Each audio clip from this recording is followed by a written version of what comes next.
Hello, this is William Longfellow here again, and today I'm doing Lesson 7 of Pilotwings for the Super Nintendo.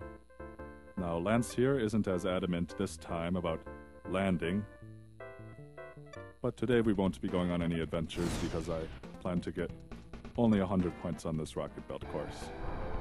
Because I want to see what happens when he has a surprised expression on his face. So this course sort of rewards if you have confidence in low-level rocket belting, low-altitude rocket belting. If you're able to navigate the course without hitting the ground, and especially without dunking yourself in the water when you're trying to get this bar. It's a pretty easy one, and you have to adjust for the wind, of course. So, for instance, on this one, the wind is pointing to the left, down and to the left. So I aim a little bit to the right of this bar, and as I approach it, I can go more straight on. There we go. And I've actually practiced this rocket belt course a fair bit, and I'm getting a little better at landing. My trick in landing is sometimes your character sort of bounces when he lands at first. And during that bounce, you can adjust your position, and you can sort of cancel your landing by rocket belting back up if you don't feel like you're accurate enough there. So a fair bit of adjusting here. There, that wasn't sufficient. That wouldn't have landed me in the circle. And that did. So I'm pretty sure I'm within the time limit. There we go. Hello, Lance. Are you okay? Well, you're not speechless. You just said you're speechless, but I'll let you stop exercising your eyeballs there. It does seem fairly easy. An average of 70 points on each of the next events. That's not that easy. You still have to be pretty good. But anyways, the hang glider course is not too difficult. I usually find that the light plane is the deciding factor in the 7th lesson here. This mission, like the last one, is one of those ride a thermal air current up to X altitude, X being 700 here. And so that's something we can't do with just one thermal current, but fortunately, it is possible for me just to hold down and sort of eat 2 thermal currents, and that will almost always get me up to 700 feet. In fact, the first thermal current gets me pretty close, but I haven't ever succeeded at getting up to 700 just on the first thermal current. And it doesn't matter too much because you're given a generous chunk of time for this objective.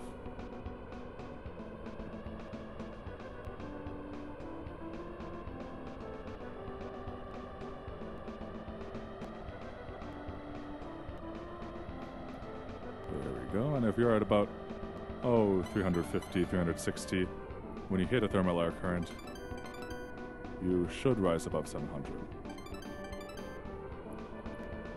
Now, landing is actually the trickiest part, although the game is pretty generous on landing points. There is that square target, you might have seen it when we were going for the second air current. And if you land anywhere in the square, you get something like 30 points, 20 points maybe. And you get 50 points for completing the objective and doing it on time, which means, well, we'll probably get something like 80 points on this level. But we're never home free. That's something that I've always had to learn about Pilotwings.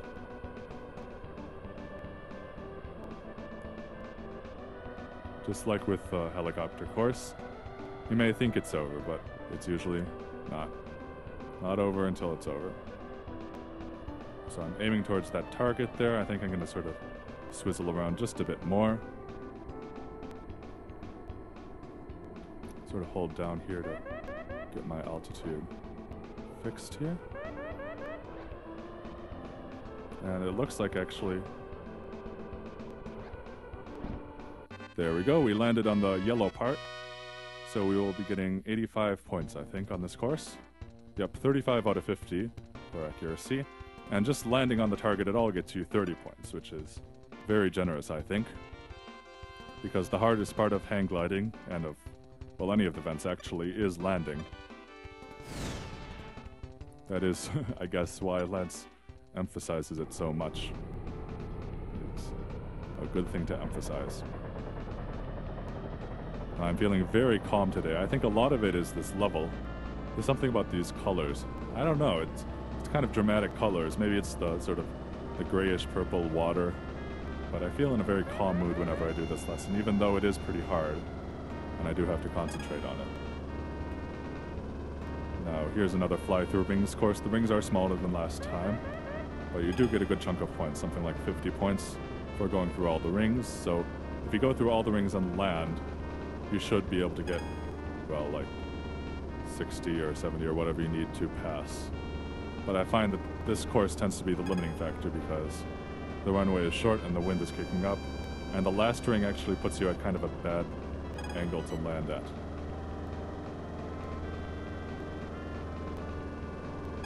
Fortunately, it's not too hard going through the rings themselves.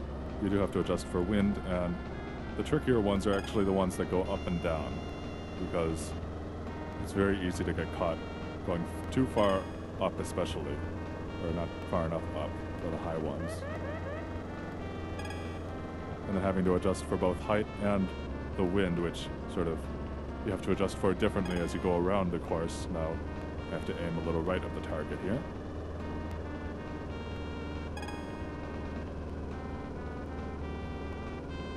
And that green one over there is the last one I hit before doing the runway.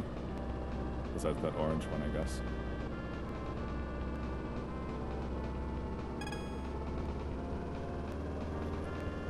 And it's not easy because you come down from a descent like that. I would recommend slowing down here even.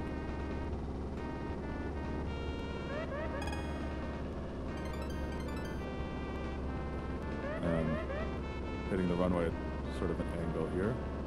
There, not a particularly accurate landing, but I should get some points. So I actually have a very bad angle and accuracy. But I think I should get enough points to pass. Something like 60 maybe. 77, there we go.